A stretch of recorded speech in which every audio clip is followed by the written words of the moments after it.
తాకట్లో ఉన్న మీ బంగారాన్ని విడిపించి ఆ రోజు ఆన్లైన్ రేటుకి కొంటాం. Sharma gold company. శ్రీశైలం ఎడమగట్టు కాల్వ సొరంగంలో చిక్కుకుపోయిన 8 మంది జాడు ఇంకా తెలియకపోవడం ఉత్కంఠ రేపుతోంది. 3 రోజులుగా సహాయక చర్యలు కొనసాగుతున్నాయి. కానీ ఆచూకీ దొరక్కపోవడంతో కుటుంబ సభ్యులు ఆందోళనకు గురవుతున్నారు.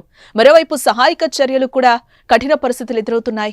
130 మంది ఎన్టీఆర్ఎఫ్, 120 మంది ఎస్డీఆర్ఎఫ్, 24 మంది ఆర్మీ, సింగరేణి రెస్క్యూ టీం నుంచి 24 మంది, హైడ్రా నుంచి 24 మంది సహాయక చర్యల్లో పాల్గొంటున్నారు. కానీ వారి ప్రయత్నాలైతే ఫలించటం లేదు.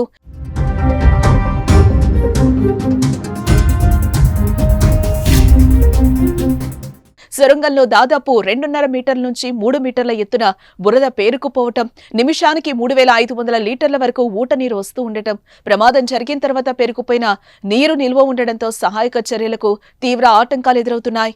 సహాయక చర్యలకు ప్రధానంగా బురద నీరు అడ్డంకిగా ఉండడంతో డీవాటరింగ్ చేయడం సవాల్గా మారింది. ఇప్పటికే డీవాటరింగ్ కోసం అక్కడ 150 హెచ్పీ సామర్థ్యం కలిగిన మోటార్ ఉండగా మరో 100 హెచ్పీ సామర్థ్యం కలిగిన మోటార్ను బిగించారు. నిమిషానికి దాదాపు 4500 లీటర్ల నీటిని బయటకు తోడుతున్నారు. అంతా బురదగా ఉండడంతో పాటు టీవీఎం యంత్రం పైభాగం కుంగిపోవటం, ఇతర పరికరాలు అడ్డంగా ఉండడంతో ముందుకు వెళ్లేందుకు సవాల్ ఎదురవుతోంది. టీబీఎం యంత్రం సమీపం వరకు చేరుకున్న ఆర్మీ, ఎన్డీఆర్ఎఫ్ బృందాలు పేర్లు పెట్టి పిలిచినా చిక్కుకుపోయిన వారి నుంచి స్పందన అయితే రావడం లేదు.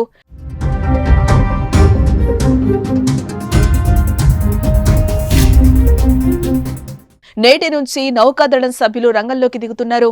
భూగర్భ గనుల్లో రక్షణ చర్యలపై అవగాహన ఉన్న సింగరేణి విపత్తు నిర్వహణ బృందం సైతం సహాయక చర్యల్లో పాల్గొంటుంది. నాగర్ కర్నూలు జిల్లా దోమలపేంట సమీపంలోని ఎస్ఎల్బీసీ ఇంటెల్ సొరంగంలో శనివారం ఉదయం 8:30 ప్రాంతంలో ఈ దుర్ఘటన చోటు చేసుకుంది. టన్నెల్ లోపల కార్మికులు పనులు చేస్తున్న సమయంలో 14వ కిలోమీటర్ వద్ద పైకప్పు ఒక్కసారిగా కుప్పకూలిపోయింది. ఆ సమయంలో టన్నెల్లో 40 మంది కార్మికులు పనిచేస్తూ ఉండగా 32 మంది తప్పించుకుని బయటపడగా సన్నీ సింగ్, గురుప్రీత్ సింగ్, సంతోష్ సాహు, అనూజ్ సాహు, జగ్దాజస్, సందీప్ సాహు, మనోజ్ కుమార్, శ్రీనివాసులు లోపల చిక్కుకుపోయారు.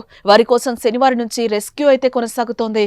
శనివారం రాత్రి 10:30 ఎస్డీఆర్ఎఫ్, ఎన్డీఆర్ఎఫ్ సిబ్బంది 8 మంది టన్నెల్ లోపలికి ట్రైన్ ద్వారా వెళ్లారు. 11:45 అక్కడికి చేరుకున్నారు. 12 కిలోమీటర్ల వరకు ట్రైన్లో వెళ్లి అక్కడి నుంచి కన్వేయర్ బెల్ట్ సాయంతో మరో కిలోమీటర్ వరకు వెళ్లి పరిస్థితిని పరిశీలించారు.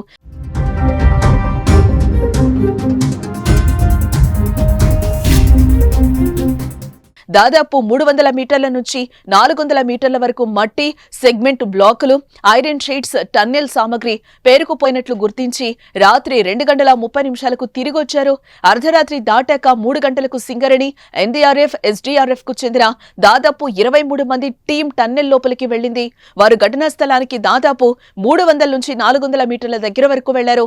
అక్కడ దాదాపు 2.5 మీటర్ల ఎత్తు వరకు బురదుండడంతో అందులోకి దిగి నడవడం వీలు కావడం లేదని రెస్క్యూ టీంలో ఉన్న వ్యక్తులు తెలిపారు. 24 గంటల షిఫ్ట్లు వారీగా 3 రోజుల పాటు సహాయక చర్యలు కొనసాగిస్తూనే లోపల ఉన్నవారు బయటకొచ్చే అవకాశం ఉందని కొందరు తమ అంచనాలు చెప్పారు. వారు ఆదివారం ఉదయం 9 గంటలకు తిరిగొచ్చారు. 10:30 గంటలకు ఆర్మీతో పాటు ఇతర సహాయక బృందాలు లోపలికి వెళ్లాయి.